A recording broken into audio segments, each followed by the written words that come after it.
Okay. Are we back? Are we back here with another episode of Quiet Storm Sports? We had some technical difficulties on our live stream. We're back on stream now. Hopefully, we are good to go. I'm not sure. This whole thing has been really, really weird. I'm not going to lie to you.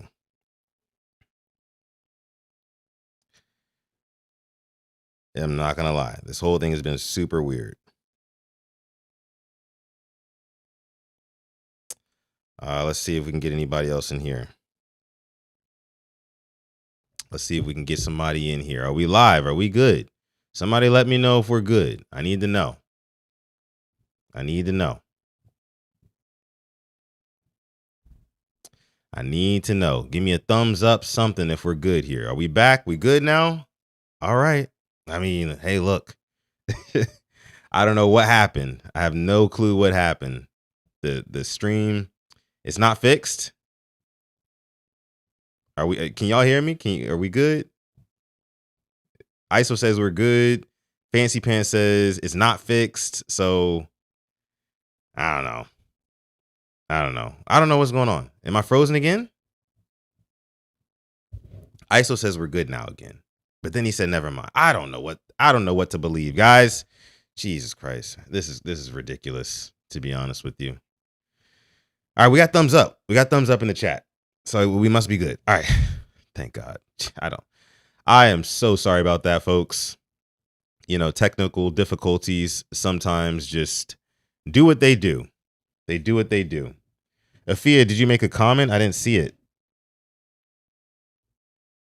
I didn't see your comment, Afia. Comment again. I didn't see it. Man, that was insane, wasn't it? I don't know how that happened. I don't know why that happened. I apologize to everybody watching right now because that was extremely embarrassing for your boy. I just got to double check it myself just to make sure. Yeah, we look good. We look good now. I mean, the stream stayed up the whole time on Twitter. This is the weirdest thing. I don't know. Who knows? Whatever. Anywho, back to this Ethan Pocic deal. Ethan Pocic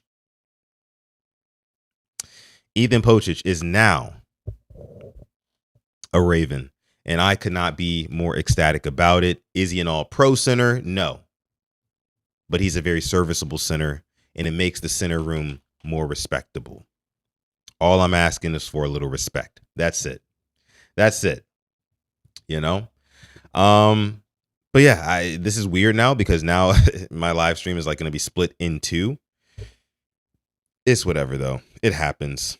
It's Friday. We're not going to let it stop us here. We've got more things to talk about here. We got more things to talk about here on this episode of the show. Shout out to everybody joining this new live stream. YouTube had its own happy hour, says Void. That's exactly right. Because I have no clue what the hell happened. But it is what it is. We move. But yeah, my biggest points were Ethan Pocic is a clear upgrade. He is the front runner for the starting center position. He has 97 career starts compared to the 10 that Danny Pinter has, the 0 that Javon Gwynn has, and the 0 that Corey Bullock has as well. So it's a no-brainer who needs to be starting. Now, my only concern is that Dwayne Ledford, Ravens' new offensive line coach, might play some favorites.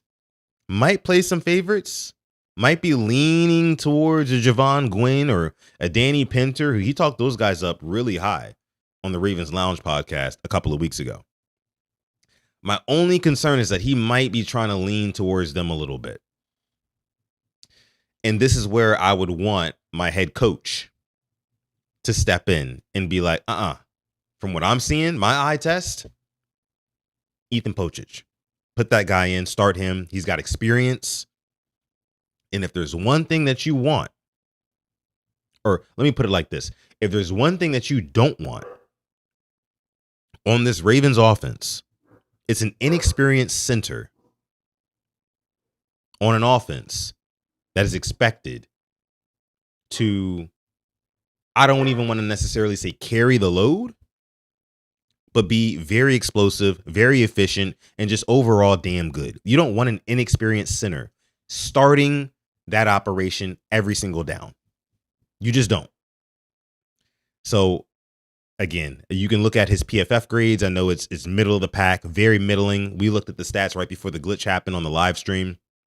He gave up 2 sacks last year, 14 pressures. Are those the sexiest numbers? No, they're not. They're not. But he's a 6'6", 320-pound center who's been a solid starter. He's been a solid starter for the past couple of years with Cleveland, 4 years to be exact. Is he kind of on the downturn of his career a little bit? Yeah, but they said the same thing about Kevin Zeitler, if you remember. Said the same thing about him. And how did that work out for the Ravens? You know what I mean? So I just think that with this Ethan Pocic signing, it's not nothing. A lot of Ravens fans, a lot of casual Ravens fans, so like not you and me who are watching this, us degenerates. A lot of casuals are looking at this move and saying, oh, okay, all right, whatever, But no, this move is a lot bigger than people are going to make it out to be. It is.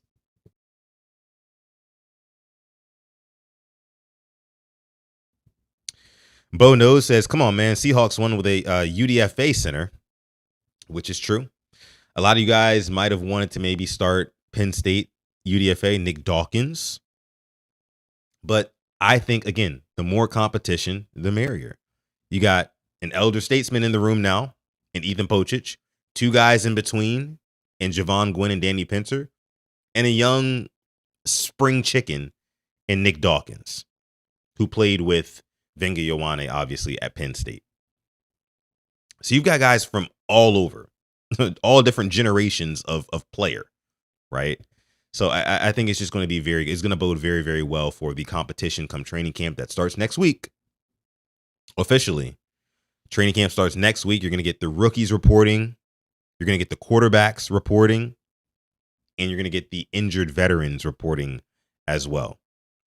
So if Ethan Pocic is on the roster, and it's still like his signing is still actually pending a physical. And you guys know what that means, Ravens fans. We know what that means. Pending a physical. Am I right? Pending a physical. But yeah, it's just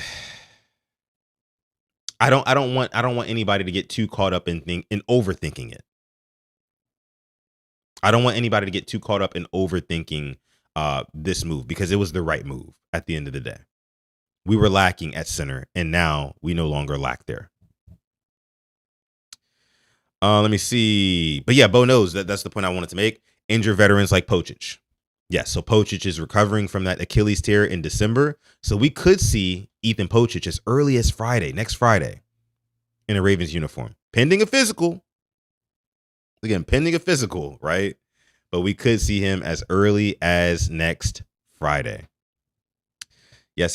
Thank you so much. If you're just now joining us in here, Quiet Storm Sports. Had to restart the live. Had to reshuffle some things around, restart the live. Already had my guy Asmodeus on and everything like that. We were having a great time chopping it up. But unfortunately, YouTube had to YouTube on me, and the live stream cut out. If you're part of the replay gang, shout out to you. Okay, shout out to you. But here we are. We're talking about this Ethan Pocic thing. I love it. I want to read the chat, though. Let me read through the chat. Let me see. Bingo, competition. That's what I'm talking about. May the best center win. May the best center win, Tila. That's what I'm talking about. Ashley says, not degenerates. Yes, we are degenerates. Now, listen, that's the thing. If you are watching Ravens content, much like right now, if you're watching Ravens content in July, you're a degenerate. I hate to break it to you, but you are. And I'm a degenerate, right? But, you guys are too. And I love you guys for it. Sudden found new to glaze. We got a break from the Bateman glaze. Am I glazing Ethan Pocic? I didn't think I was. I don't think I was. 6'6", 320 pounds. Achilles December. Ooh.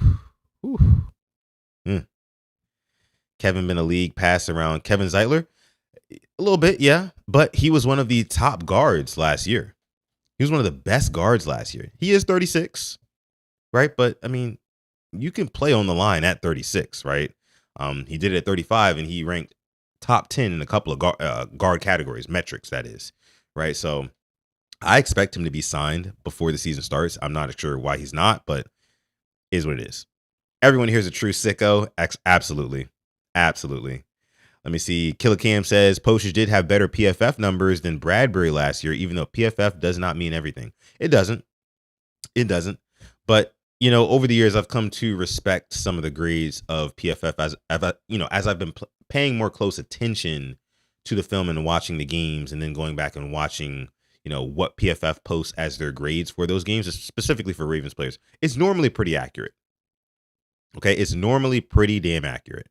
If you go week to week, so say you go and watch Daniel Fa'alele, right, in week 7, you watch all of his reps, or at least most of them, and then you go look at his PFF grade. Most of the time, his PFF grade will reflect pretty accurately how he performed in that game based off the eye test, right? Super chat donation. This one is coming from Asmodeus. Thank you, my guy. Asmodeus, this drink is for you.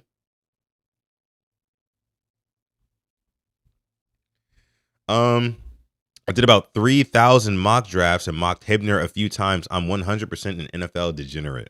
That's funny. Yeah, 3,000 mock drafts is absolutely nuts, Asmodeus. And Hibner is a guy who I've been really like trying to put my finger on whether or not he's going to be impactful this season. Reason why is because I do expect to see a lot of 12 personnel, you know, 2 tight ends on the field in this Declan Doyle run offense. And with the departure of Isaiah Likely and Charlie Kolar, you're going to have to slide in one of those rookie tight ends. Now, it does depend. It does come down to who performs more in training camp and preseason, because those guys were, I think, 5th and 6th round picks, respectively. Or it could be 6th and 7th. I think because Chandler was 5th, I want to say. And then they did 6th and 7th back-to-back tight ends. Or one of those ways. Anyway, Matthew Hibner was drafted first, so I feel like he'll get the nod. I really want Hibner to become and emerge as that, you know, new playmaker in Lamar's security blanket. Somebody has got to step into the shoes of vintage Mark Andrews. That's got to happen. That's got to happen. I mocked Hibner not because he looked like Likely, but because he's a true tight end, not a glorified big body wide receiver. Yeah, he does it all as a tight end. He can play in line, which means he's attached to the line of scrimmage. He can block from there, leak out into coverage and catch passes in the secondary too. So I'm excited to see what he does and how they utilize him in training camp. For those of you guys who are going to the training camp practices, I won't be there, but for those of you guys who are going, I want you to, you know, write this down for me and really scout this out. What is Matthew Hibner doing? What do they have him doing in the 7-on-7s and the 11-on-11s portions of practice? That's what I want to know. I'd be very curious to know how they're going to use him. I'm confident Mandrews balls out. I think that Mandrews should be able to turn back the clocks. I do. I want Mandrews to step up and be classic Mandrews, but I also want somebody to surpass him this season. I want somebody to really show themselves, like, you know, as a young tight end that, hey, look, I'm here to stay. Mark Andrews, like Colin Cowherd said that one year, we're good, bro. Mark Andrews, we're good, bro. We're good here. Okay, Ben Simmons is here. LeBron, we're good. That's what I want. That's what I want to be able to say maybe a couple weeks into the season. Afia says, did y'all watch the Lounge Dennis Pitta interview? It was good. I have not watched the Lounge Dennis Pitta interview. I have not. Nerome 3 says we have to link up for the Texans-Ravens game. I'm thinking about that.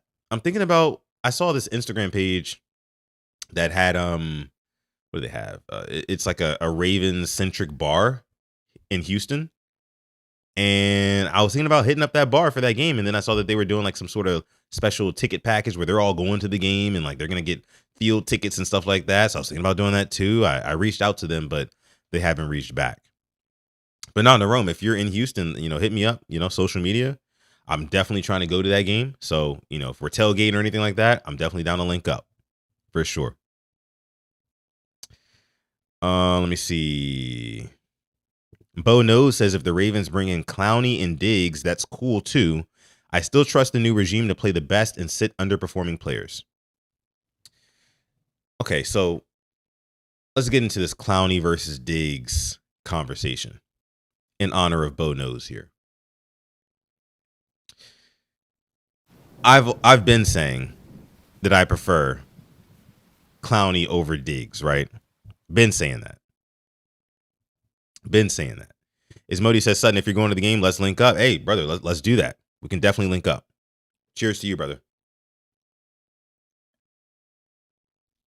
Thank you for the donation.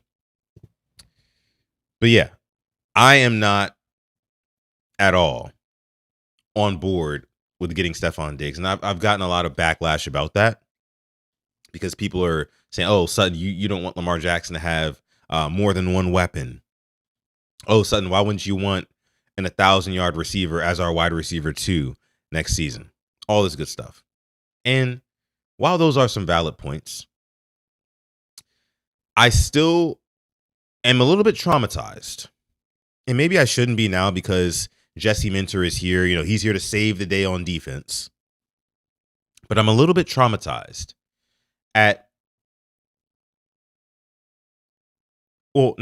but because of the Ravens' late game, keyword emphasis on late game, pass rush last season.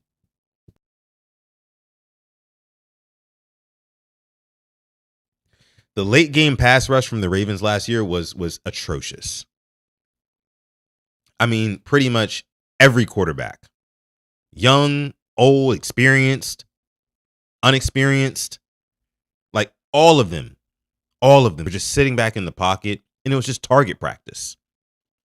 So yes, give me a Jadeveon Clowney who still has a lot in the tank. As a matter of fact, how many sacks did Jadeveon Clowney get last year? Jadeveon Clowney stats. Let me just look that up real quick. Cowboys last year, 2025, 8.5 sacks.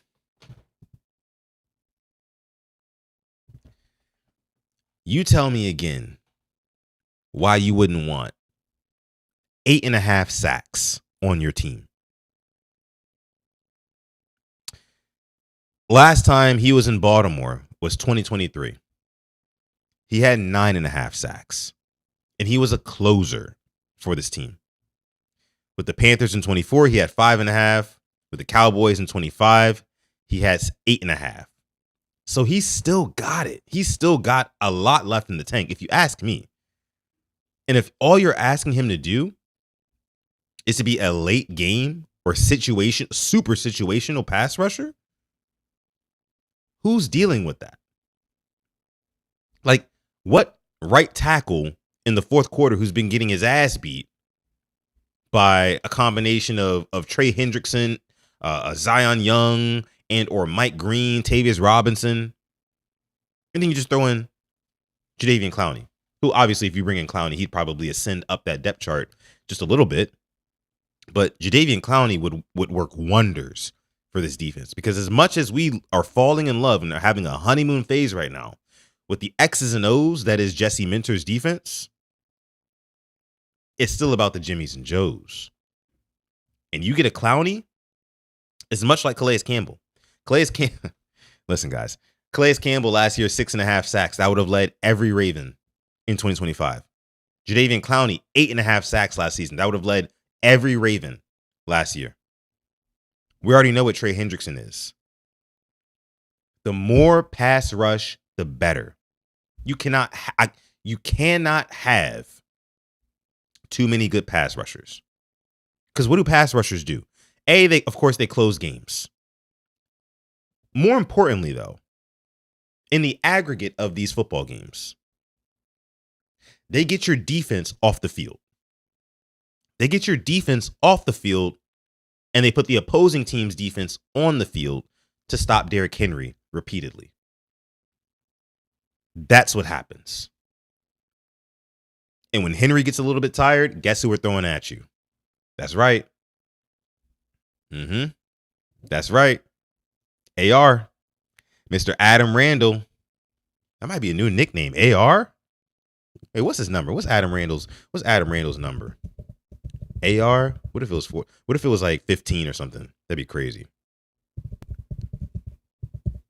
That's definitely gonna be my nickname for him. What's his number? 23. AR 23. Hey, when Henry's done pumping the lead into the defense, bring me AR 23. We're gonna reload with AR 23. That's what I'm saying. But back to my point. You get that when you have a dominant pass rush who, when teams are scrambling to get back into a game because Lamar Jackson dominated us in the first and second quarter. We're scrambling now. We're throwing all over the field. Okay, now you got Jadeveon Clowney over on one side, Trey Hendrickson on the other side. Who's stopping that? Stephon Diggs, we got Stephon Diggs at home. I'm sorry, we got Stephon Diggs at home. His name is Zay Flowers. If Zay Flowers cannot step up and be what Stephon Diggs, what you guys expect Stephon Diggs to be, I'm sorry, but we don't need to pay Zay at the end of the day.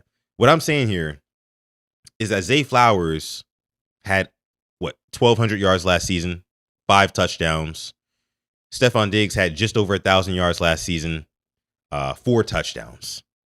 If we expect Zay Flowers to ascend and go to that next level, which I expect him to do so, then there's really no need. There's really no need for another wide receiver if it's not going to be a bona fide needle-moving piece. Stephon Diggs does not move the needle in the way that a lot of you think he does. He doesn't. The whole entire reason that the Patriots had to go out and acquire A.J. Brown is because they knew that Stephon Diggs was not going to be enough. On top of all the distractions, bringing 6 baby mamas to the Super Bowl and all that drama and everything that came with it, on top of all the distractions, right? They knew it wasn't going to work. We can't just have him. Because what did he do in the Super Bowl? Nothing. Nowhere to be found. Milk carton.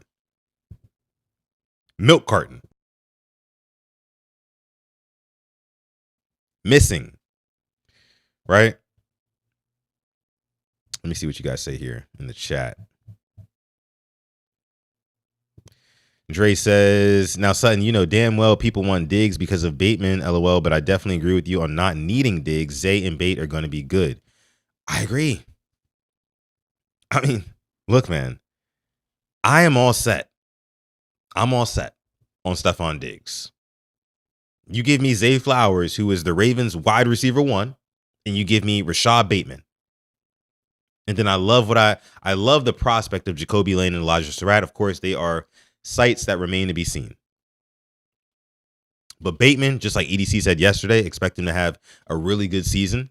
Last season was kind of like a lost cause. These are EDC's words, not mine. Last season was a lost cause for everyone.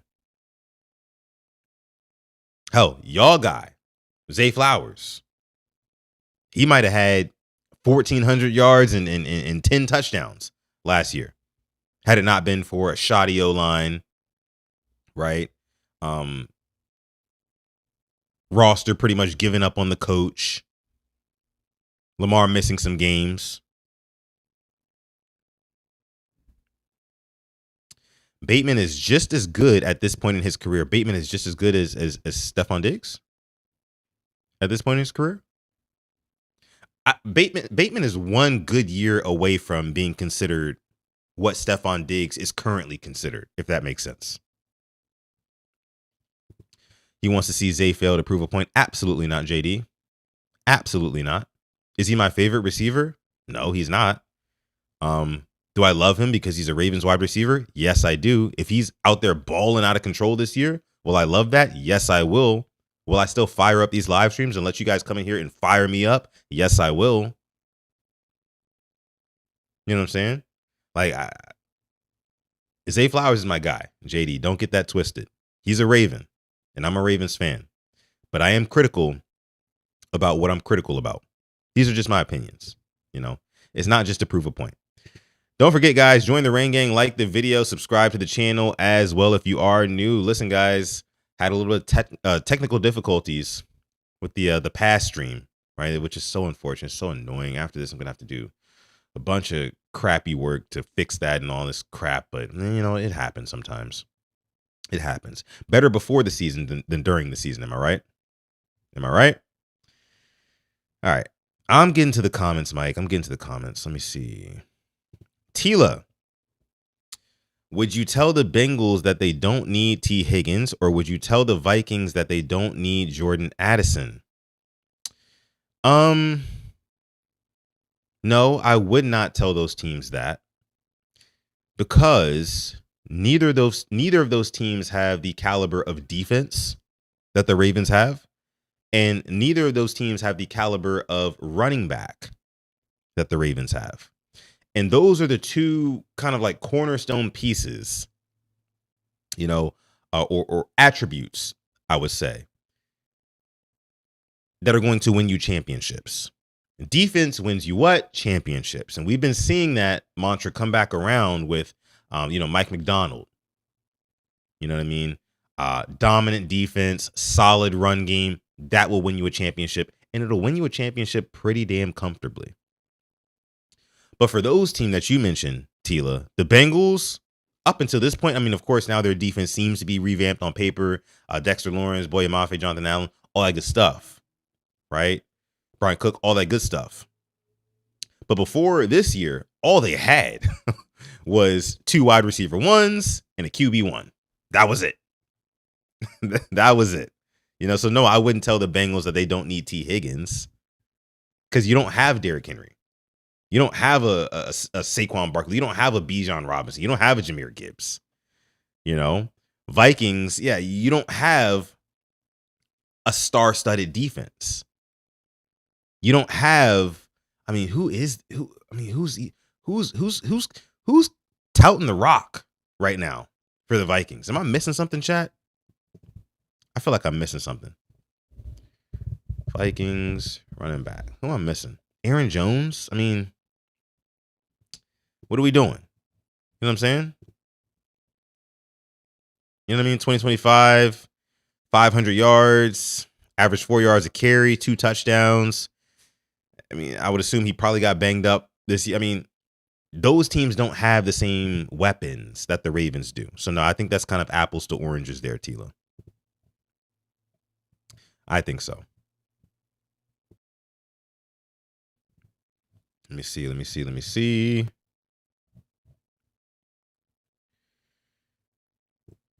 Mike says, if Zay is being bracketed, you need another wide receiver to take advantage of that and eat. And this is why I love the big body targets. And another thing, nobody was saying or clamoring for wide receiver 1 talent to come to Baltimore in 2019 when Lamar Jackson was making it work with Willie Snead and Miles Boykin. Lamar Jackson, who a lot of people said he couldn't even throw back then, was making it work with those guys. So with Rashad Bateman, Jacoby Lane, Elijah Surratt, Tez Walker, with Zay and Mandrews, and then, Derrick Henry, of course, is in the run game. I think he'll be able to make that work. I think those other receivers will be able to make it work. Let me see here. What else you guys got? Tila says she disagrees. Why you disagree?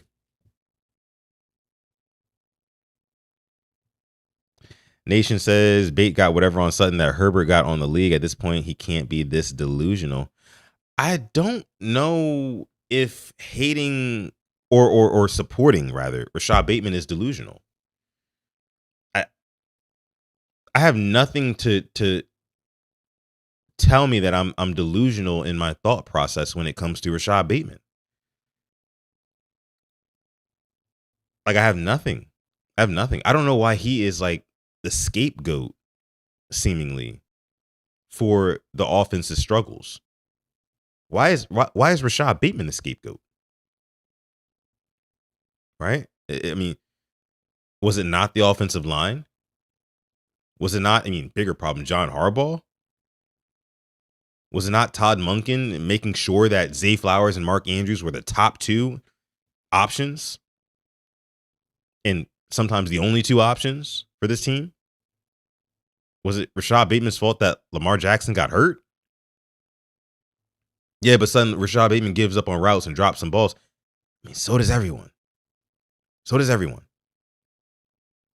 And like I said yesterday or the day before, when you're getting 2 targets per game, just 2, if you maybe don't fight through one route or maybe you drop one pass, that's your entire game, Bubba.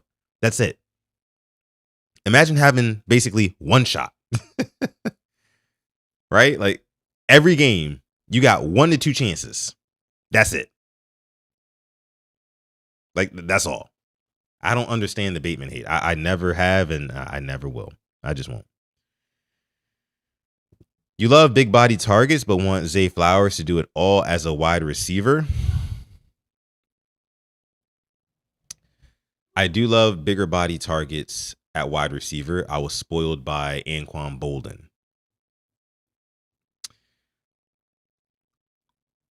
And I don't want Zay to do it all as a wide receiver, but my only point has been the way that a lot of Ravens fans talk up Zay Flowers is that, okay, if he is all that in a bag of chips, then he should be able to carry the load as wide receiver 1. And that means not only getting a 1,000-yard season, but scoring more than 5 touchdowns. Going into week 18 of the season with more than 3 touchdowns on the season.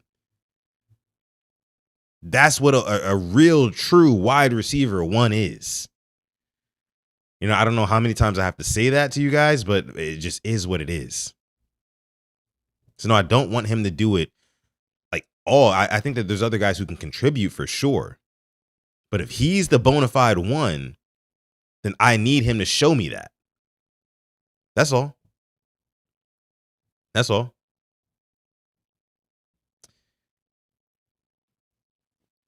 You guys still trashing me about Bateman? And that's cool. That's cool. Listen, because I look, I tell the truth.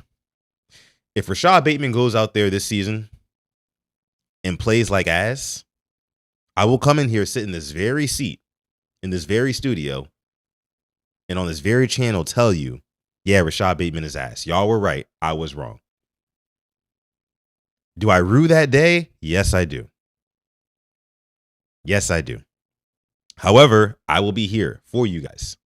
And you guys can sling all the mud at me you want to. I think y'all are wrong. Like, don't get me wrong. I think you guys are dead wrong on this one. And I think I'll be right. I don't know how many of you will be in here when Rashad Bateman is cooking. Maybe y'all will try to hide your hand, hide your face from me, you know, for a little while. You don't want to talk to your boy Sutton because your boy Sutton was right. You feel me? But we gonna see. We gonna see. Lots of chats going on right here. Let me see. Keep reading this chat before we get into this next topic here. Bateman had 850 and 11 and 24, man. And that was the last time the offensive line was actually serviceable. Not even a good O-line, a serviceable O-line.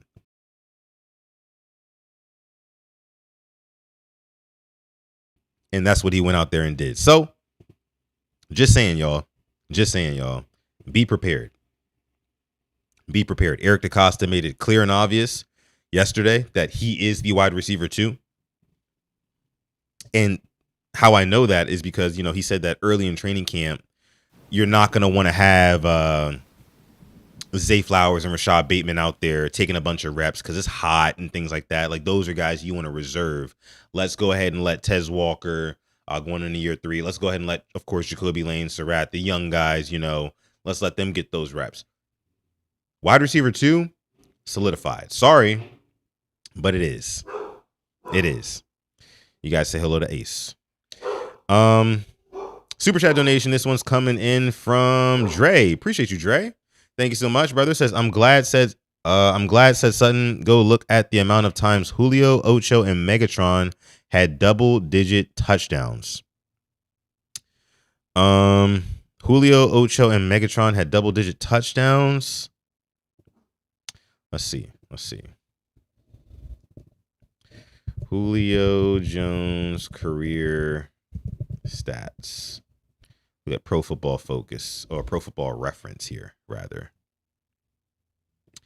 How many times did he have double-digit touchdowns in his career? As I understand, I don't think that he was ever a huge touchdown guy. Yeah. So Julio Jones had double-digit touchdowns once in his career, and that was in 2012 when he had 10 touchdowns. It's really just the yards when it comes to Julio Jones. He's much like a Shannon Sharp, almost, right? Not a huge touchdown scorer, but he could rack up them yards. He had a season with 1,800 yards, a season with 1,600 yards. So, yeah, that's Julio Jones. Ocho. Let's look at Chad Ochocinco, shall we? Let me take a look. And again, it's not to say that touchdowns are everything, but they're a big part of the equation for me. Because the way I see it, if you can get your team off the field with 6, that means a lot. Like what would you think if Derrick Henry, averaged 5 yards a carry, 4 yards a carry, something like that, but he never broke off a big one? If he never broke off those type of runs like he did against the Bills in 2024, we'd probably feel a way about him too. Like, okay, really good. I mean, he'd be Gus Edwards 2.0. Let's be real. Derrick Henry without the big play, game-breaking X-factor ability to take it to the house, he would be Gus Edwards 2.0. And if you disagree with that, you're lying. You're lying through your teeth to me. And that hurts my heart. I hope you wouldn't do that. But that's kind of where I'm at again with Zay Flowers, because I get your point here, Dre. That's kind of where I'm at with Zay Flowers. It's like, yeah, gets the yards, right? Positively impacts the offense when we need it and things like that. Helps out Lamar when he needs it. But them yards, I mean, unless you're getting 1,800 yards, 1,600 yards, 1,400, much like Julio Jones, them yards ain't gonna get you that gold jacket. Which at the end of the day, what are we talking about? But Chad Ochocinco, how many times did Chad Ochocinco have double-digit touchdowns in his career? Let's see. So he was just one as well, and that was in 2003. 2003. I do also want to say that back in these days, the game of football was played a little bit different. It was more run-centric. Nowadays is more pass happy and things like that. The leagues realized, okay, what makes us more money, what puts more butts in seats, the deep ball. Passing like flinging the pigskin around the field. That's what does it. So these stats here, kind of got to take it with a grain of salt, but I'm going through this for you. Dre, Megatron also. Let me see Megatron. This is actually fascinating. Calvin Johnson. How many times did he have double-digit touchdowns? So Calvin Johnson, just a beast, right? He did it 1, 2, 3, 4 times in his career. He had a season with 12 touchdowns, another season with 12 touchdowns, actually 3 seasons with 12 touchdowns, and 1 with 16 touchdowns. He was a beast. Went from 07 to 15. That's what I like to see. Right there. But thank you so much, Dre, for the super chat donation. This one's for you.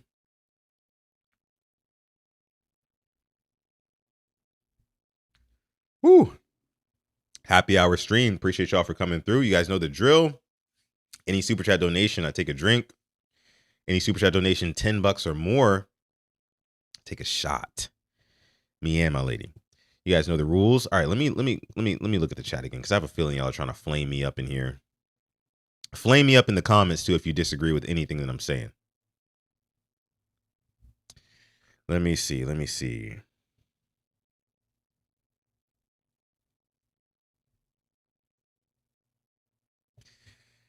Dre says, I get that, but it's multiple great wide receivers that did not score a bunch of touchdowns, but were still elite.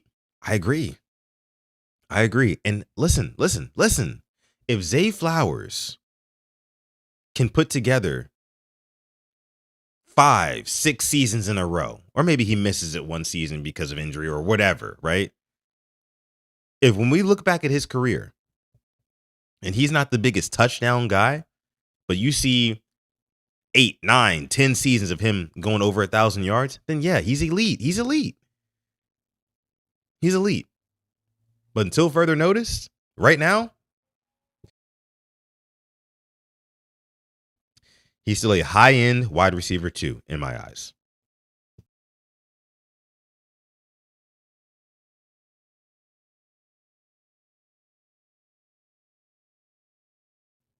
If you're going to have smoke for Zay, you got to have smoke for Bate too. I just said earlier this week, Glaucoma, that this is the last chance for Rashad Bateman. He's the guy on the bubble. Some of you guys are watching right now on my X account. You guys can see the name on my X profile is #1 Bate Believer, because I am. I'll take that. I'll take that moniker. But I'm also being real when I say that if he goes out there and let's just say has the exact same season that he did last year, I mean, what? Real stinky. 200 and something yards, 3-4 touchdowns, something like that. Then yeah, it's going to be time to move on. They're going to pay Zay, move on from Bateman, and just stick with Lane and Surratt and probably go sign a big name next offseason. So it's really make or break for Bateman. I'm being real about that.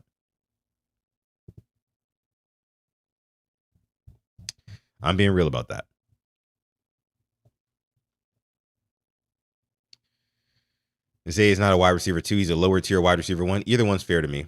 Either one.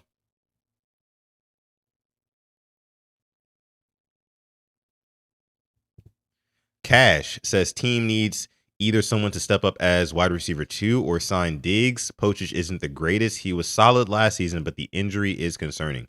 Yeah, I mean, I mentioned this at the top of the show. I love the Ethan Pocic signing.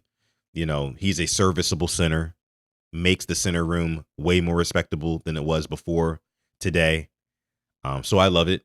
Eric DaCosta did his due diligence. I love that. 24 hours after he said that he was looking into doing his due diligence when it came to the center position. You got to applaud him for that. But signing Diggs, no, I'm out. I'm out. I'm out on that one. Out on that one, brother. Let me see. All right. I mean, the Dolphins don't have a wide receiver 1. Why are we comparing ourselves to the Dolphins? I don't want to do that. I don't want to do that, brother. Okay. Let me go ahead and move right along here into another part of the show that I had for you guys. So, the NFL Top 100 list continued today. And as you can see, the newest lames. Yeah, it's some lames.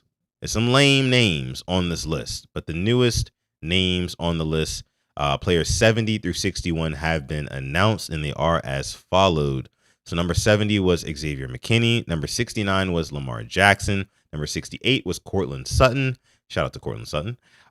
Number 67 was Jordan Brooks. 66, Drake London. 65, Ravens Roquan Smith. 64, Chris Olave. 63, Kyle Hamilton. 62, the first quarterback on this list since Lamar Jackson, Trevor Lawrence. That's right. Trevor Lawrence made this list at a higher spot than Lamar Jackson. And you know what? I know that this is like an all-time troll job for 2 reasons. Number 1, they put Lamar and Trevor Lawrence on this graphic. Number 2, I don't know if you guys saw, but the other day, if you went to the official NFL Twitter page, their pinned tweet was the announcement that Lamar Jackson was ranked 69th in the league. That was their pinned tweet. So you can't ever tell me, I don't want anybody to sit here and ever tell me that Lamar Jackson is not the face of this league.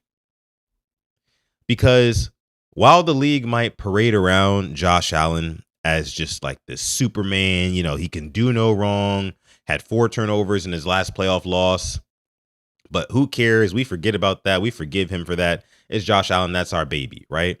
As much as they act like he is the Superman of the NFL sure does not hesitate. They never hesitate to trot Lamar out there as kind of like the league jester. The league jester who's just so polarizing. He's great, but like a lot of people think that he's overrated for X, Y, and Z reasons. So we're just going to put him out there as the league jester. We know he's going to get the most views. We know he's going to get the people talking. He's going to get the people going. It's provocative when you talk about Lamar Jackson in a certain way. So nobody ever try to tell me that Lamar Jackson is not the face of this league, because full stop, he is. He just is. I don't want to sit here and harp on a lot of the other guys, because listen, there's still 60 names to go that are going to all be ahead of Lamar Jackson on this top 100 NFL players list. So I don't want to spend too much more time on this, but I just found it interesting that Trevor Lawrence, who was supposed to be the league's golden boy, I call Trevor Lawrence Trust Fund Trevor. Trust Fund Trevor, because he was the guy who, when he came into the league, everybody and their mother thought that this tall, blonde, white dude was going to come into Jacksonville and just take the entire league by storm with his legs, with his arm, IQ, all that stuff. He was like the Messiah coming into the league. Trevor Lawrence. You guys remember? But he hasn't panned out to be that. He's kind of been a disappointment. But he's a trust fund kid. He's an NFL trust fund baby. Remember, trust fund Trevor. So they gave him the benefit of the doubt. They let him work through all his struggles and things like that, just for him to finally have a decent year last season. By the way, let me look up Trevor Lawrence stats last year. What did he finish with? Because I know he started strong, but they kind of had a lull in the middle of the season. And, he kind of picked it up towards the end. His defense was really good too. So Trevor Lawrence last year threw for 4,007 yards, 29 touchdowns, 12 interceptions, had a 91 passer rating, and completed 60.9% of his passes.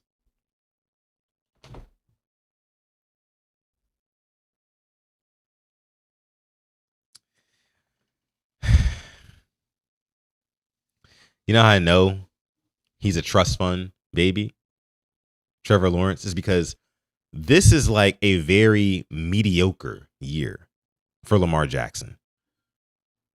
Hell, Lamar Jackson, I think he threw for 21-7 this year, and he missed some time. He missed about a quarter of the season. But because Trevor Lawrence made the playoffs, I guess, and went toe-to-toe with Josh Allen, and it kind of got close towards the end, I guess that means we deserve to give Trevor Lawrence the nod over Lamar. Which makes me wonder. And yes, that was his best season, Ashley. That was his best season. Absolutely. Because the season before that, he threw for 2,000 yards, 11 touchdowns, 7 interceptions. Season before that, he threw for 4,016, 21 touchdowns, 14 interceptions. Before that, 25 touchdowns, 8 interceptions, 4,113 yards. That was probably maybe, that season in 2022 and 2025, those are probably his best 2 seasons, both which would be considered mediocre by Lamar Jackson standards. But back to my point, it makes me wonder, right, chat? It makes me wonder, and let me know if you guys feel the same. If Lamar Jackson, scratch that. If Tyler Loop, and shout out to Tyler, because I want him to do big things this year. But if Tyler Loop would have made that field goal and the Ravens would have beat the Steelers and went to the playoffs, Is Lamar still at 69? Because I don't think so. I don't think so at all, actually. I think that if Tyler Lute makes that field goal and the Ravens go to the playoffs, Lamar is probably top 30.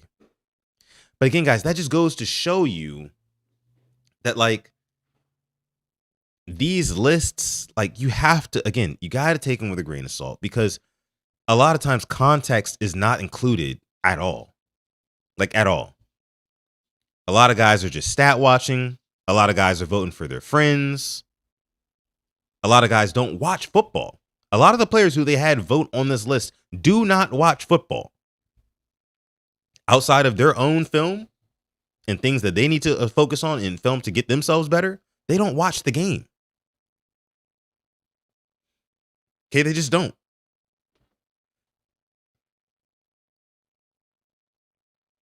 They just don't. The only time they do watch is on Thanksgiving and Christmas, when they're at home with their families and they don't have to worry about work for the next couple of days. And everybody in America on Thanksgiving and now Christmas has football on their TV, even if it's just in passing, right? So those would have been the only times that they realistically would have seen Lamar play. And like I mentioned a couple of days ago, Lamar played on Thanksgiving, didn't play well, had 3 turnovers in that game against the Bengals. That was probably the most. And here's what we need to realize. We got to realize this, chat. Do we play on Thanksgiving or Christmas this year? I don't think we do. I think we play on like New Year's or some shit like that. But those games. If your team plays on Thanksgiving, Christmas, or New Year's, right, in like a super duper premium primetime slot, that is going to be the game that your best players, or your quarterback rather, his offseason is going to be judged upon. Because Lamar Jackson was judged upon, of course, the Ravens missing the playoffs. But I think really that Thanksgiving game. Oh, we play New Year's Eve. That's right. I thought so. But yeah.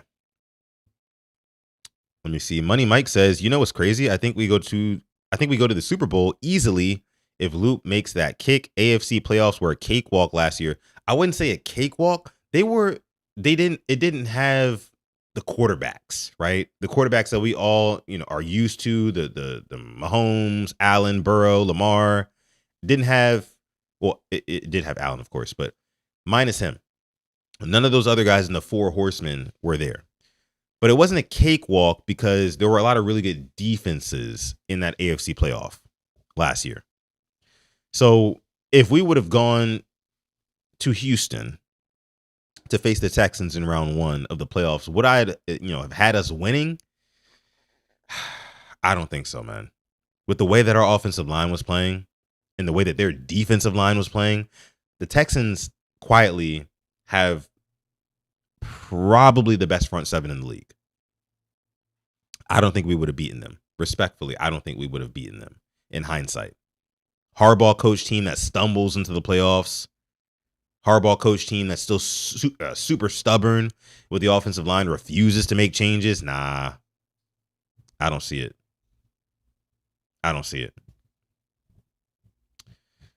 Okay. Lamar owns the Texans, though. We didn't own anybody last year. We didn't own anyone last season. We were raggedy. Jeremiah, what up? What up, brother?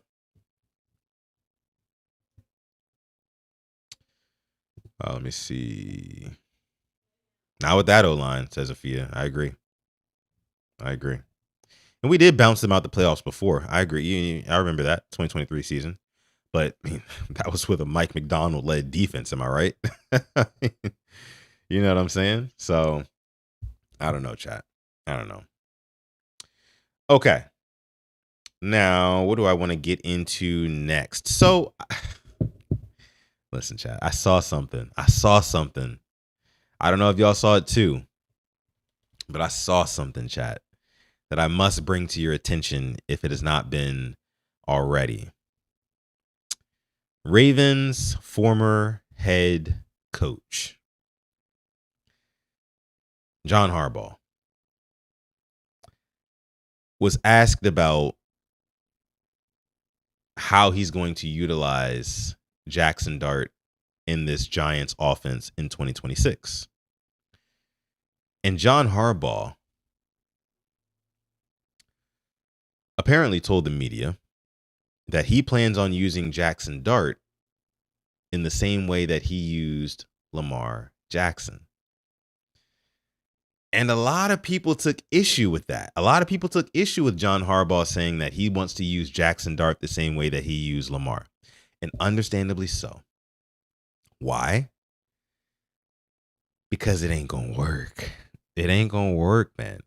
A lot of those, read options and things like that, it's not going to work with Jackson Dart because he does not have the same amount of speed, for one. But most importantly, he doesn't have that shiftiness. He doesn't have that quickness. Jackson Dart's he's like a big boy. He's closer to Josh Allen than he is Lamar Jackson. Jackson Dart is. The thing about Lamar is that defenses were so smart in guarding him. If you notice on a lot of those read option plays, when he would keep it, the end man would read it perfectly and be standing right in front of Lamar Jackson. So technically, that's like a loss for the play call for John Harbaugh and whoever the offensive coordinator was at the time. It was technically supposed to be a loss for Lamar Jackson in that offense. But so many times when the defense was right and the offense was wrong, Lamar Jackson flipped it. He had that equalizing quickness, that change of direction. I mean, he did it against the Bills. You guys remember the game against the Bills where he wore the all white sleeves because they said that racist shit about him the week before? You guys remember that one, right? And who was that? Who he shook out of his freaking cleats? I can't quite remember who that was, but it was bad. He did the same thing against the San Francisco 49ers. That was K'Wan Williams. Jackson Dart don't have that. He ain't got that. Okay? So if you try to run a lot of that read option stuff with Jackson Dart, QB power would probably be the way to go. I mean, as long as you ain't starting Daniel Faalele on that offensive line, I'd say go QB power. If you're 3 yards out from the goal line, maybe try that. Let Jackson Dart try to bang his head on the goalpost that way. But all that other stuff, I mean, the off-schedule stuff, yes, he can do that, but Jackson Dart does that pretty much just about as well as, I don't know, Drake May. He does it just about as well as, hell, Caleb Williams. A lesser version of, a much, much lesser version of Patrick Mahomes, but not Lamar. And John Harbaugh, I know you're not listening right now, but if you were, I would tell you this. If you think that you are going to walk into this 2026 season and utilize Jackson Dart the same way that you utilized Lamar Jackson early on in his career, you are sadly mistaken, and you have another thing coming. And that New York media is going to eat you alive. Alive. It's going to happen. So be careful what you say, John. That's what I'll say about that. Be careful what you say. Let me see.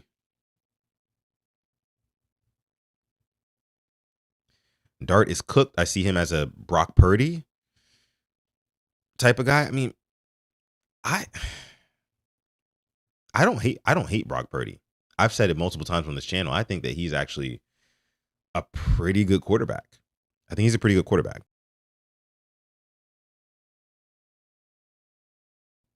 I do feel like Jackson Dart has a little bit higher of a ceiling, though, than Brock Purdy. I do think that. And yes, it was Matt Milano, Void. That's who it was. Thank you, Void. It was definitely Matt Milano. Definitely Matt Milano. They drafted Mawaga as a guard. Yeah, they did. They did. Tila said he must have meant that he's going to give him Fa'alele. LOL, that's the only thing he can use him in the same way. That's the only way he can use him in the same way. Yeah. Listen, Tila, I tell you, if Fa'alele ends up starting for the Giants and he is as advertised, and what I mean that like as advertised as that we know him to be, oh, I'm watching every single Giants press conference. I'm going on Giants Reddit, Giants Twitter. I'm looking high and low. Hell, I'm tempted to do it right now because I just want to see what they say about the guy. I do. Ravens Lover says Jackson Dart probably has a ceiling in the middle of Drake May and Purdy.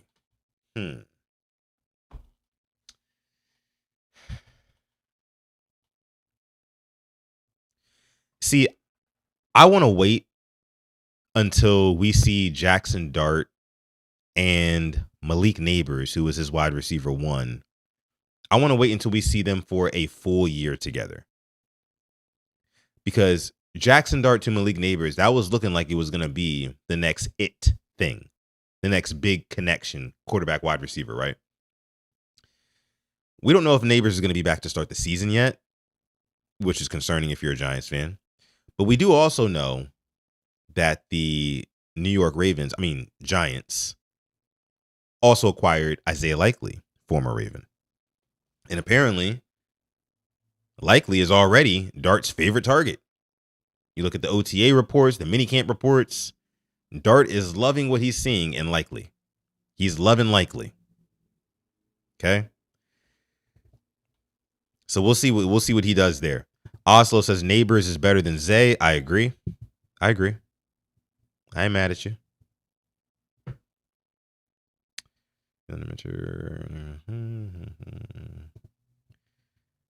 Jeremiah says the more I watched the Ravens under Minter running around smiling, the more I saw the flaws in everything hardball training related. Yeah, those Ravens Wired episodes I think will be pretty telling in the next couple of weeks. I'm sure we'll get some more of those, which will give us some insight on, kind of the camaraderie and the vibes of the team. Can't wait for that. Cannot wait for that. Okay. All right. What else do I want to? Okay. I think that was pretty much about it. It's pretty much all I had for in terms of topics. I did want to ask a couple of things. Well, I want you guys to drop some questions in the chat. Whatever you got for me. It could be about anything. But I wanted to start with this, and this is off Ravens now. I'm just kind of shooting the shit. Have you guys been hearing about this new movie, The Odyssey? And have you seen it yet? I want to know. Drop it down below in the live chat or the comments if you're replay gang on this one. Have you seen The Odyssey? Because I want to go see it. I really, really want to go watch this movie. I remember reading the books in high school. The story of the Odyssey and Homer and the tragedies and all that stuff. Like, I really want to go see it.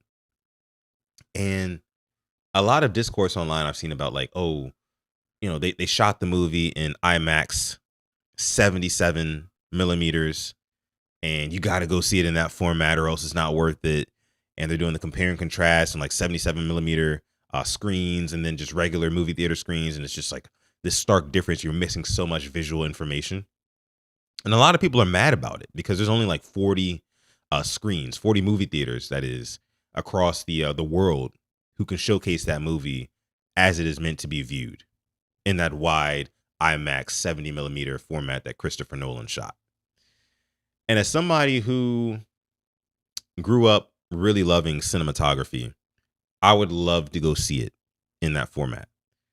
Unfortunately, there is not a movie theater near my home that shows it in that format. Okay. So I'm going to go see it in the regular. It's going to be cropped, but I'm sure I'm still going to love it. But I've seen a lot of people online saying that like this is the problem with the movies and this is why nobody's going. Like, you're not even showing the best version of the film in 99% of the movie theaters across the world. Like, what sense does that make? These Hollywood is just money hungry, all that stuff. But I disagree. I think that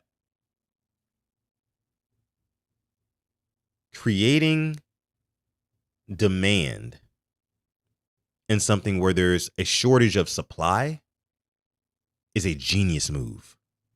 And we've been talking about for years, a lot of us have had this conversation already, how the movie theater industry is dying. Nobody's going to the movies anymore. Like, pretty much after COVID, it was donezo. Nobody likes the movies anymore. So my thing is, why wouldn't we re-excite and reignite the passion or the want to go see movies by pushing boundaries like this? Because if you're telling me that the best way to experience this movie is by going to see it at a an IMAX theater that's dedicated for that, I might take that drive. And even if I'm not going to take that drive, I'm going to want to still see it. Like, look, me personally, excuse me, the closest IMAX theater to me is like 4 hours away in San Antonio, I believe. I'm not going out there for that. However, I want to. So I feel like if more movies were made in that format and more theaters incorporated screens that could support that format, more people would show up because it's something new, it's something fresh, it's something cool. You have to get people excited again to go to the movies, because right now nobody's excited to go. They're not. Nobody's excited. Let me see what you guys are saying here in the chat. I read the book. Yeah, I read the book in high school, man. Kind of haphazardly because, it was for class and stuff. And, whenever you're forced to read something, you don't actually read it. People have been calling it perfect. I've heard that. Maxima says good movie. I've heard that as well. Let me see. What's up, Sutton? Keep up the great work. Ravenville with the $10 super chat donation. Thank you so much, brother. Dropping the 10 piece in the chat, says, what's up, Sutton? Keep up the great work. Yes, sir. I will, brother. Where is Coach? Coach could not make it today. This was actually planned weeks in advance. Coach told me he wouldn't be able to make it for today's stream. This week is actually the week of him and his wife's anniversary. So I'm sure they're out doing something cool right now. They're celebrating 10 years of marriage. So shout out to Coach. Let's clap it up for Coach real quick first. Clap it up for Coach and his lady. Also clap it up one more time for Ravenville dropping that 10 piece in the chat. Shots are coming for you, brother. Don't you worry about it. Shots are coming for you.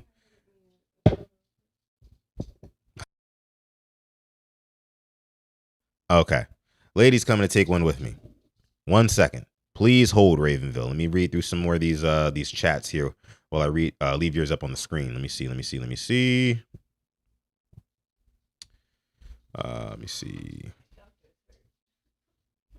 Is there an intermission? I don't think so. I think the movie, what's the runtime on that movie? Let me see. I think it's like 2:45 or something like that. The Odyssey runtime. 2 hours and 52 minutes.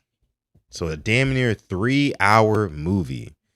And normally, no, there are no intermissions. Now, I do know that there are acts in this movie. There's apparently 3 acts, I want to say. There's apparently 3 acts. Ace is underneath my cables. He's trying to take out the live stream. He's trying to take out the live stream, chat. But yeah, I don't think there's an intermission. How can you justify your support for Bateman in spite of his lack of production while criticizing Zay, who has tons of production but too few touchdowns, says Jason. Jason, I feel like I've addressed this on multiple occasions, but the way I justify it is like this. Bateman is not asking for upwards of $40 million. Bateman has shown us that he has all the tools in the toolbox in terms of route running, in terms of hands, in terms of contested catchability, all that stuff. Oh, but he drops passes. So does everybody. So does everyone. Okay, so and I criticize Zay only because again he is our wide receiver one, and he is going to demand upwards of 40 million. So if you're going to do that, then yeah, I need more than 3 touchdowns going into week 18 of the season. That's all I'm saying, Jason. I love Zay. I want him to do well. I'm a Ravens fan, just like you. I'm a Ravens fan. I want him to do well. I just don't know if he's going to pan out the way that I want him to. Let me see. Void says, I want a Blood Meridian movie or TV series, but no director has the balls for that. I've never seen or heard of Blood Meridian. But listen, we got some shots ready for Ravenville. Ravenville 15 dropping the 10 piece in the chat on this happy hour stream. Again, let's clap it up for him one more time. Thank you, brother. This one is for you. For Ravenville.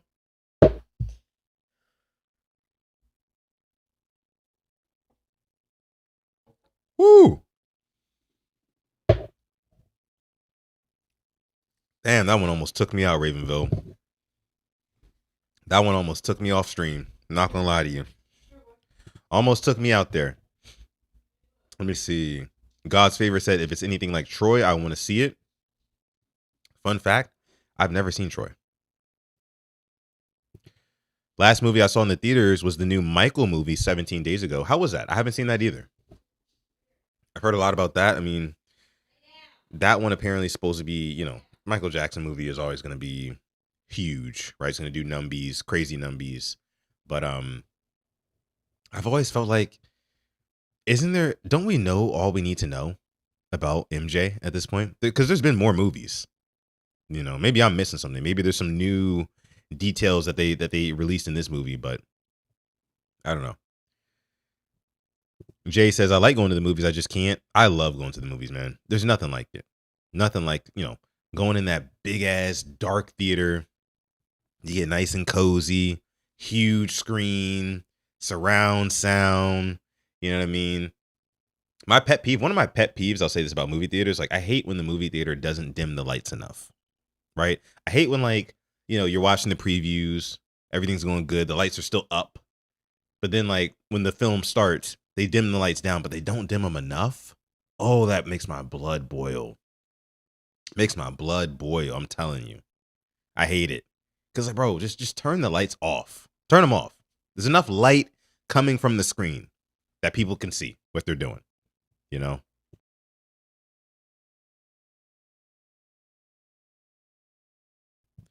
me see. Jeremiah says, in the third highest scoring offense, doesn't matter who's getting the touchdowns or who's getting the opposite teams from keeping up. Let me see. In the third highest scoring offense, does it matter who's getting the touchdowns or who's getting the opposite teams from keeping up? When you say the opposite teams from keeping up, that could be two things. That could be the defense doing their thing. That could also be the offense just simply staying on the field. Right? It could be both of those things. I'm trying to understand the question here. Maybe clarify for me. That was 7 minutes ago. I'm trying to catch up. ISO says my attention span is ass. Not gonna lie. That's why, bro. Listen. Here's another thing about the movies. You gotta lock in. You have to do it for you. You have to do it for your brain, because a lot of us, and it's not just like younger people. It's not just like people Gen Alpha, Gen Z, whatever. A lot of us like millennials, Gen X. We've been addicted to these for a very long time. And it has melted our attention span. So I think it's very good when you go and you sit down and you watch a movie in a movie theater. Because when you're at home and you watch a movie, you're on your phone, you're picking up your phone constantly, things like that. But it's good for your brain to really just lock in on one thing and focus on it. Don't just have the movie on. Actually watch the movie. Watch the movie. I promise you, it's so satisfying. Once you really get into a good movie, it takes a little while. right? It might take you like 5, 10, 15, sometimes maybe even 20 minutes, depending on the movie. It might take you a little while to get invested, but once you do, like, it's so rewarding. You realize, like, oh, this isn't a 23-second reel that I'm going to like mindlessly scroll to the next one, after making a chuckle at this. And then, I'm on to the next. No, a movie, you actually have to lock in. You got to dedicate yourself, commit to it. It does a lot for your attention span. Ain't no value in dating anymore. Where did that come from? Where did that come from? Ain't no value in dating. Let me see. Movie theater will be packed later this month for Spider-Man. Oh, I can't wait for Spider-Man. Cannot wait for Spider-Man. July 31st. That's gonna be the movie before, I think the last movie before Avengers Endgame comes out, which I cannot wait for. I watched the Thunderbolts movie. Somebody recommended that a couple of weeks ago. I watched that. I enjoyed it. I do want to watch another Marvel movie. I just don't know which one yet. Afia says, what are we talking about? I had to go try and dunk on some. What, you playing with the nieces and nephews outside? What's going on? All right, let me try to catch up. I could have did without the dialogue, but I had to remember this wasn't 300. 3 hours. Drive-ins were great. Not a big fan of drive-in movie theaters either. I feel like it's way too easy to get distracted there too. Way too easy. Plus, you're burning gas. Like, nobody talks about how you just burn gas just sitting there, letting your AC flow and your radio go in a drive-in movie theater. No, I don't like it. Void with some book recommendations. I love that. I need those. Maybe comment that, Void. I need that. I need to remember that. All right, I'm so behind. Let me see. Try to catch up. My favorite things to do is like going to a new world for a little while. Ashley, yeah, exactly. Speaking of that, I think that a lot of you guys should watch some of these TV shows that really take you to another world. How many of you guys watch Game of Thrones? How many of you guys watch shows like House of the Dragon? Those are some shows like that really like take you to another world, like a whole another universe. Oh, they're so relaxing. Because like the thing I love about, and Silo on Apple TV is another one that's just like this too. Like, it's like otherworldly. Like, what I love about it the most is that when you sit down and you watch it, no matter what you have going on in life, you completely forget about it. And like, you're just solely like locked in on what's going on in this world, because what's going on in that world has nothing to do, like no relevance to what is going on in your world. And sometimes we need that as humans. So I definitely recommend House of the Dragon. I recommend Game of Thrones if you've never watched it before. I recommend Silo on Apple TV if you're into sci-fi. Really, really good. Dre says, touchdowns ain't everything, Sutton. Ravens fans got to start putting more respect on Zay. We be so fast to go off names and just say Zay beneath all these wide receivers when all he's ever did was produce. I mean, yeah, he's produced a couple 1,000-yard seasons. Couple touchdowns here and there, couple fumbles here and there too. I got to see more. I do. Who do we think is going to be the second in touchdowns this year? Second in touchdowns. That's a good question. Hell, who do I think is going to be first? I'll go Mark Andrews. I think Mark Andrews, again, like Lamar is just used to targeting Mark Andrews in the red zone. If you look at the numbers in the last 8 or so years since Lamar Jackson's been here, most of the red zone targets go towards Mark Andrews. They do. So I think he has the most. Second most, I'm going to go Rashad Bateman.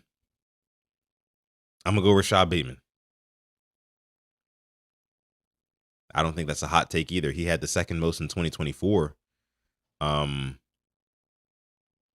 I'm going to go Bateman.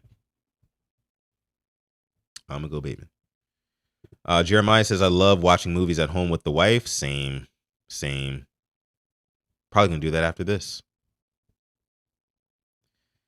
Actually, say got my tickets already. What for Spider-Man? Oh, it's gonna be dope. It's gonna be dope. Thunderbolts was a great movie. Oh, you're at a trampoline fun zone spot, says Afia. Oh, that's fun. That's fun. Daff, I haven't been to one of those in years, man. Sky Zone was the one that they had near my house. I've probably been like maybe like 2-3 times, but you know they give you the little socks with the little rubber things on the bottom of them. And you just kind of go crazy. Like, man, I know you're gonna sleep good tonight, and whatever kids you're with are gonna sleep good tonight. Let me see. Let me see. Maxima says I cannot watch movies with people anymore. My girl does not go to the movies with me. Crazy. Oh man, that's no good. Did she just not like the theater or something? Movie at the beach was cool in Hawaii. That sounds like a vibe. That sounds like a vibe. I never thought about a drive-in movie theater on the beach. That sounds like a vibe. What movie would I like to see at a drive-in movie theater at the beach? Maybe like Jaws or something like that. That'd be fun. That'd be fun. Films like Avatar are the ones that take you away. Yeah, for sure. Jeremiah says Lioness was hard. I've been thinking about starting Lioness. I've been seeing it, like it's kind of old now. Like it's been out for a while. I think it's up for an Emmy this year. Um, really been thinking about watching that. I might have to do that, Jeremiah. Might have to do that. Let me see. Let me see. Henry will lead in touchdowns, says Balti Raven. Balti Raven, what's going on, brother? Appreciate you for coming through. Long time no see. A member in the chat says Henry will lead in touchdowns. I don't doubt that. I see Henry getting 13, 14 touchdowns this season. Lots of punch-ins, but also with the better blocking up front, I think you're going to see a lot more of those big runs. Those big runs that go for touchdowns. Yeah, but I did think we were talking about receiving only, though. That's why I didn't go for Derrick Henry. I think Lamar will throw for 50. Oh, my goodness. ISO says, Sutton, you be on the game? ISO, you know what's crazy? I just got back on the game. Like last night. Like I literally just, because I got a PlayStation 5. I literally just rebought PlayStation Plus, and I downloaded Call of Duty Black Ops because they re-released that. So I've been playing that a little bit, and then I hop back into the Warzone. I haven't played for like over a year, but I'm back on it now. So anybody who wants to run some Call of Duty with your boy Sutton, I'm available. Because look, I don't got no friends, you know, nobody to run squads with, nothing like that. So if you like to run the Call of Duty, you like to run the Warzone, stuff like that, hit me up. My what do they call it? The gamer tag, my gamer tag or my handle or whatever. It's exactly what you see here. It's Sutton Def. And I'm on PlayStation. I know you can do crossplay and stuff like that, but I'm on PlayStation at Sutton Def. Hit me up. Or maybe DM me if there's some extra steps that you have to do for that. But I would love to play with you. I would love to play the game with you guys. Question for Marvel: where is Moon Knight? I haven't even watched Moon Knight, brother. I have not. Void. Should I watch that one? Like the Marvel shows I never really got into. The only Marvel show I really got into, like heavy, were like some of the earlier ones. Like what was the one with the damn big black guy, bald guy, strong. I think it was something Jones or something like that. Well, no, I think I'm talking about Jessica Jones. I watched Jessica Jones, and I watched WandaVision, which was really good. But what was the show with the bald black guy? Can't remember that show. But that was a good one too. But Moon Knight, I have not watched that one. I have not watched that one. Maybe I should, right? Let me see. Sudden, have you been to the rooftop cinema in Houston yet? No, I've not. I've not. Should I go? I've actually never heard of that.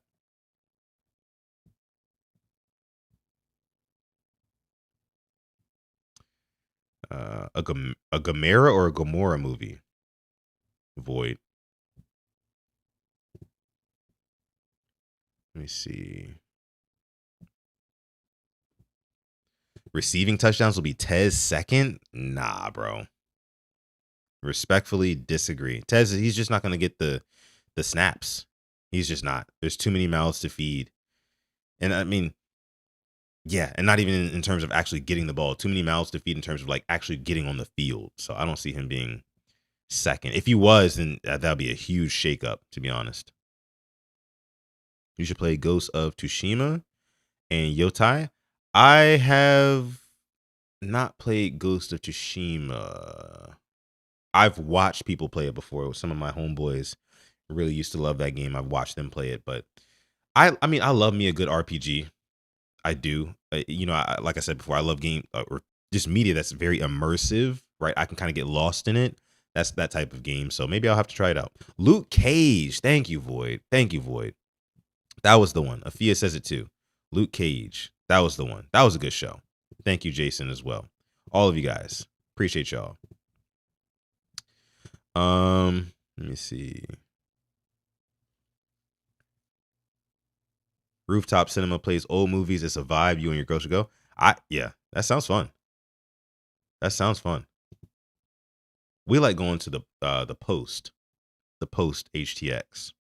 That's a cool spot. They got a nice little rooftop skyline vibe up there and stuff like that. We love to go there.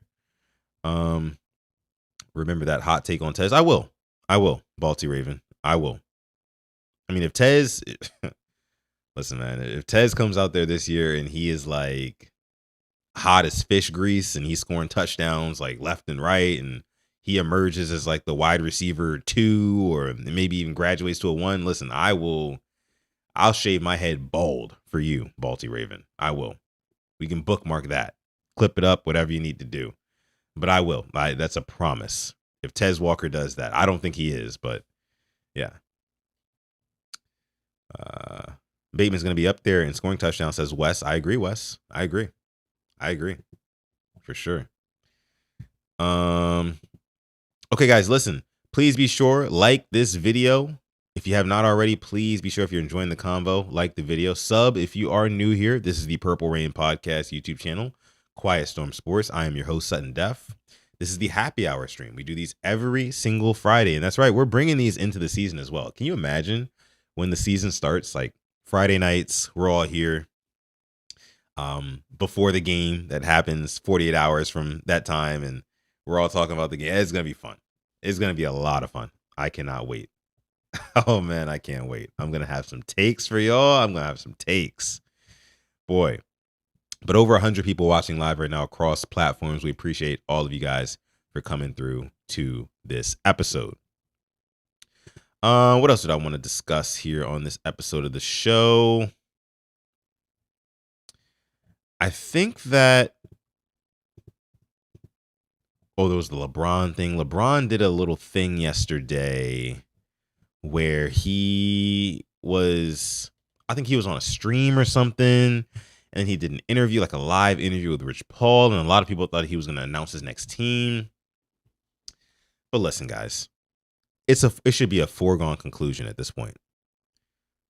LeBron James is going to sign a 1-year deal with the Golden State Warriors. You can book this. LeBron is going to sign a 1-year deal with the Warriors. They are going to load up their roster with whatever. He's going to take the vet minimum, or maybe not the vet minimum, but something respectable, a respectable figure. And they're going to try to load up their team to make one final run. LeBron, Steph, Draymond, if Jimmy Butler's still there, they're going to try to make one more run. It's going to be like Avengers Endgame. That's what it's going to be in Golden State. Not to mention, of course, out there in Cali, weather's great. You know what I mean? Like, he would love it. Wouldn't have to move too far. And then after that 1 year in Golden State, regardless of what happens, in his final season, I think he goes back to Cleveland and he plays in front of Ohio for one last year. And that'll make it in not an even, but an even 25 years. And he'll call it quits. I think that that's what's going to happen with LeBron James. My thing. That's just my thing.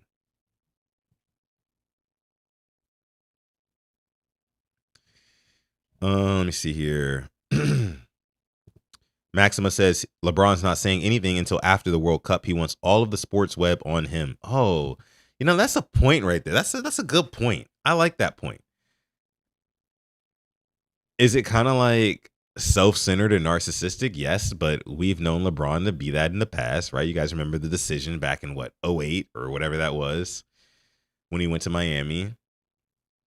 So yeah, I mean, I could see that because I've been thinking, like, I've been waking up every day and going through the news cycle and everything, and I'm just like, oh, LeBron still hasn't signed with the team yet. I mean, he announced that he didn't want to be a Laker like 2 weeks ago, and he still hasn't committed to a new team.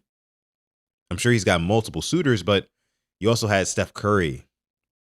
Steph Curry came out a couple of days ago. I think he was interviewed, asking about, hey, look, like, would you like LeBron to come to Golden State? And Steph Curry basically just he laid it up for him, man. He laid it up for him. He basically said, hey, look, bro, weather's great out here. The golf is great. We had great times playing together on the USA Olympic team. Just come on to Golden State, brother. Just come on over here. Making it sound real nice.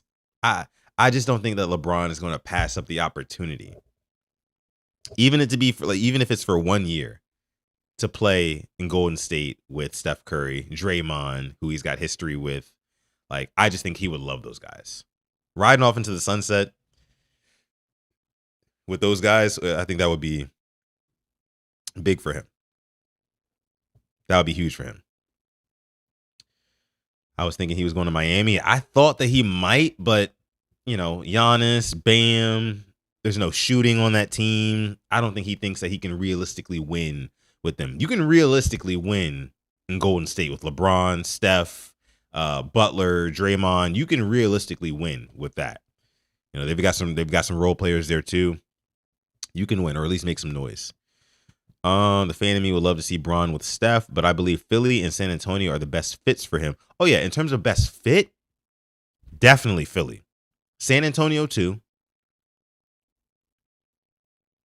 But I mean, they're kind of like even. Yeah, they're both really good fits for him, but I just don't think he would have the most fun.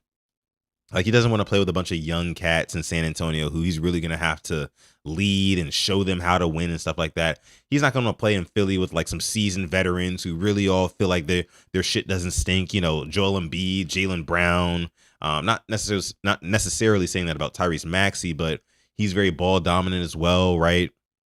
I don't think he'd have fun there. Golden State, though, perfect. It's like if the banana boat, right, were like an actual NBA franchise. And by banana boat, I just mean LeBron and his buddies. LeBron and co. LeBron and friends. That would be LeBron, Steph, again, Draymond, all those guys.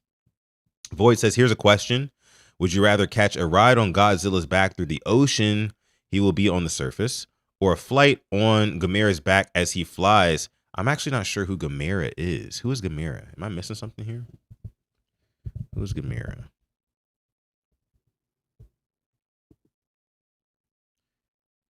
Gamera. Oh. Is this his villain? This must be Godzilla's villain. Oh, right. Wow. Okay, I haven't heard this name in a while. Probably probably Godzilla's back through the ocean. Because I mean, if I'm on a like a huge flying creature's back as he is flying, then I'm probably going to end up getting flung off the thing and then fall to my death. So give me Godzilla's back through the ocean for 500 Void. I'll take that.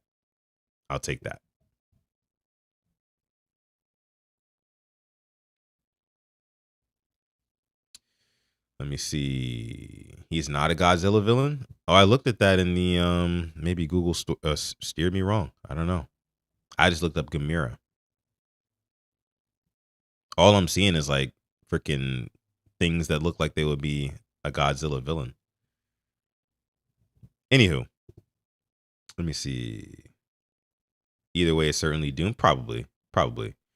Spurs will be a problem. They came off the finals right now. He can't tell them nothing. Yeah, but like again, he just doesn't want to play with a lot of young guys though. Like, what would it really look like? What would it really look like if like LeBron at his big age of 42 now going to play with 23-year-old Wimby? I mean, they don't have anybody in the starting lineup over 25. Right? Like LeBron is literally old enough to be all their fathers. You know what I'm saying? So like you can say that about a lot of guys in the league because LeBron's definitely getting up there in age. But again, I don't think he's as focused on like, hey, like let me put it like he's not focused on rings maxing. If you catch my drift, he's not focused on rings maxing. He's focused on fun maxing with the side of like we could possibly get a ring too. That's where I think LeBron's head is at. You know, that's what I think. But all right, listen, guys, I'm going to go ahead and wrap this one up. I'm going to go ahead and get out of here on this episode of Quiet Storm Sports. I want to appreciate each and every one of you guys for coming through, liking the video, subscribing to the channel if you were new, donating to the show, becoming a member of the channel. It does not go unnoticed. We appreciate you guys. Listen, a week from today, we will have training camp news. That's right. So the next happy hour stream, we're going to have me and Coach, because Coach will be back. We will have training camp news to report on. So we will be officially back in full swing of Ravens content. So make sure you come back and mess with us, man. We would appreciate that. Again, subscribe if you're new. Like this video. I love all of you guys. And I'll see you guys on Monday. Stay positive. Always test negative. Never forget to call God, even on the rainiest of days. And of course, may purple reign. Peace.